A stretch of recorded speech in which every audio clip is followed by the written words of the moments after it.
Oh, good. Good. We're going to start off with a selfie. We're gonna get this. Here we go. Are you ready? Everybody ready? There we go. So we're gonna start it. Dennis and Kathy, congratulations. That is an awesome honor to be the first husband and wife to be inducted into the Hall of Fame. Mike, you're coming up next. Good to see you. 48 years there at the single place of employment. That's just unheard of in the career that we're in. And Dave, good to see you too. 60 years. That's awesome in this crazy business. And the Nebraska Broadcasters Association. Thank you too for this evening. I'm going to tell some stories tonight, and I'll get to those, but I want to let you know first how I got here. You know why I got here, but how I got here. And I want to thank the person that is responsible. It's a person that's never been in the radio business, never owned a radio station, had no interest in broadcasting. His name is Guy Pinkman, and Guy saved my life. Guy was one of the first responders on March of 2016, who pulled up to my motorcycle crash scene 8 minutes after I'd hit the grassy easement at 27th and Stockwell here in Lincoln. A 16-year-old driver had just crashed into my motorcycle. Guy ordered a tourniquet to be placed on my mangled leg, and he told me later that had he not ordered that done at that time, I had 3 minutes to live. I probably would have bled out in about 3 minutes. Now, 3 minutes is about how long it takes you to unload the dishwasher. 3 minutes is about how long it takes you to fill your car up with gas. So I had 3 minutes. I had a 7% chance of surviving that motorcycle crash. But I did. Dozens of blood products, 3 days in ICU, 11 days in the hospital. 3 months after the crash, I was back behind the microphone of KFOR. And 5.5 months after losing my leg, I was climbing one of the 7 wonders of the world, Machu Picchu in Peru, on a trip that we had planned as a family long before the motorcycle crash. And most importantly, the part of the story that's impactful for me is that once we got back from Peru, my wife Kimberly and I made an arrangement to meet that 16-year-old at a coffee shop with his parents. We had a conversation and we said, all is forgiven. And we moved on.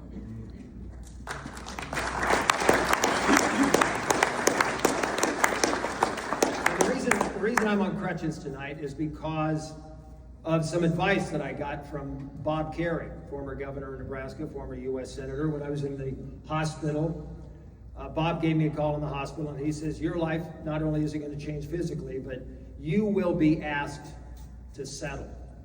Bob, of course, is an amputee below the knee from Vietnam. And he said, you will be asked to settle. As a matter of fact, it's a tattoo, do not settle. And what he meant by that was that there will be times on this journey where you will be told, your prosthetic's good enough, you're walking good enough, your lifestyle is good enough, but Kimberly and I have decided we're not going to settle. The journey I'm on right now is called osseointegration. Probably no one has ever heard of it. It is an FDA-approved 2-surgery procedure where I have an implant in the remaining bone of my short leg. Attached to that implant is an abutment. And eventually, after some intense physical therapy, that abutment will then hold my prosthetic. I'll be able to click on in about 15 seconds what usually takes about 20 minutes to happen before I can comfortably walk. The traditional socket is a 19th century Civil War era type of walking. I get the 21st, I've opted for the 21st century method. It's a lot easier.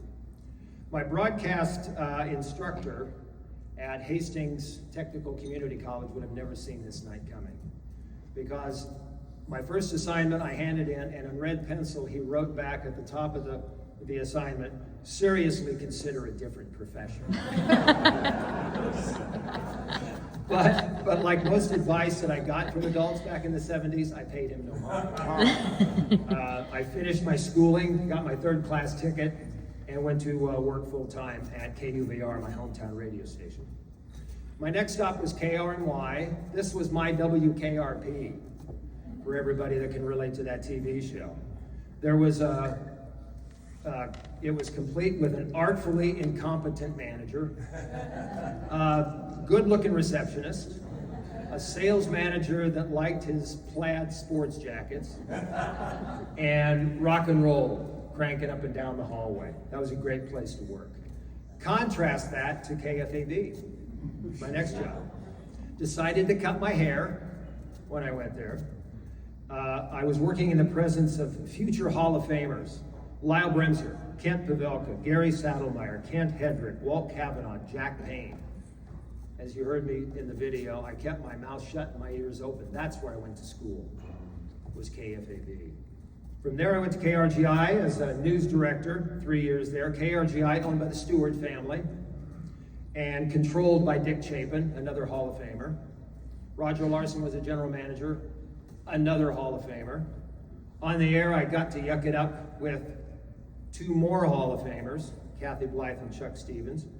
All in all, about 14 Hall of Famers I have either worked for or with in my career. 11 of them back-to-back from KFAB and KFOR.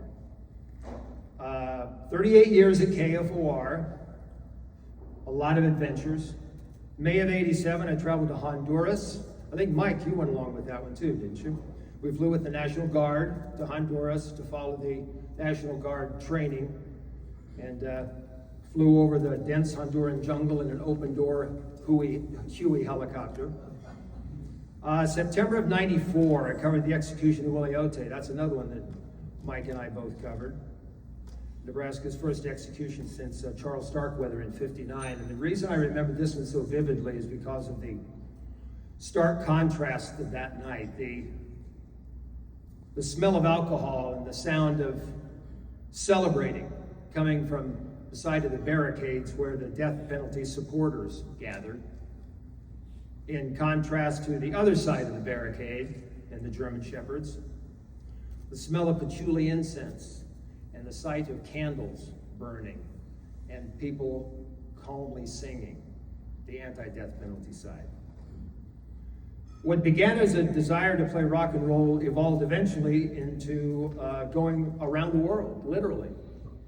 In October 2000, KFOR created this remarkable promotion where my 14-year-old son Blaze and I set out on a global scavenger hunt. The listeners designed the products that we would pick up. We determined the destinations. So Blaze and I had to pick up a Bobby's helmet in London. We picked up a souvenir Eiffel Tower in Paris, a beer stein in Frankfurt, a Buddha figurine in Bangkok, and probably the most difficult of the 5 was an article of clothing from Governor Ben Nelson's tailor. And we got them all. I got 2 ties out of the deal. We flew east out of Lincoln. My manager and a friend flew west out of Lincoln at the same time. First one back. And the listeners participated by guessing who would get back first, what day, and what time. And the winner got a free trip, a free round trip anywhere in the contiguous 48 states. So Blaze and I got back first. And it was 25,000 miles in 8 days. Do not try it. Do not. I was a mess for days. I sat in the back of a bus to go to President Obama's first inauguration in 2009. You saw the picture of the Hotel Vantage Point in New York where I covered the 10th observance of 9/11. And you saw me shaking hands with Fidel Castro. Still ride motorcycles. A couple of trips to Sturgis. Traveled along the west shore of Lake Superior. Got kicked out of Canada during COVID. That's a whole other story. Maybe I can share later. Phoenix, Arkansas, Oklahoma.